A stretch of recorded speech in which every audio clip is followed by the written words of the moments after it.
Dinajpur medical college হাসপাতালে প্রতীকী কর্মবিরতি। দিনাজপুর মেডিকেল কলেজ হাসপাতালে প্রতীকী কর্মবিরতি কর্মসূচি পালন করেছে নার্সিং কর্মকর্তা ও শিক্ষার্থীরা। সোমবার দিনাজপুর মেডিকেল কলেজ হাসপাতালের বহির্বিভাগের সামনে দুপুর ১-২টা থেকে দুপুর ১:৩০ পর্যন্ত নার্সিং ও মিডওয়াইফারি সংস্কার পরিষদ দিনাজপুর মেডিকেল হাসপাতাল কলেজ শাখার প্রয়োজনে এই প্রতীকী কর্মবিরতি কর্মসূচি পালন করা হয়।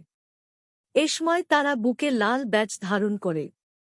কর্মসূচি থেকে নার্সিং ও মিডওয়াইফারি অধিদপ্তরের মহাপরিচালক, অতিরিক্ত মহাপরিচালক, পরিচালক এবং বাংলাদেশ নার্সিং ও মিডওয়াইফারি কাউন্সিলের প্রেসিডেন্ট ও রেজিস্ট্রার পদ থেকে সকল ক্যাডার কর্মকর্তাদের অপসারণপূর্বক উক্ত পদগুলোতে নার্সিং কর্মকর্তা পদায়নের এক দফা দাবি মেনে নেয়ার আহ্বান জানান তারা।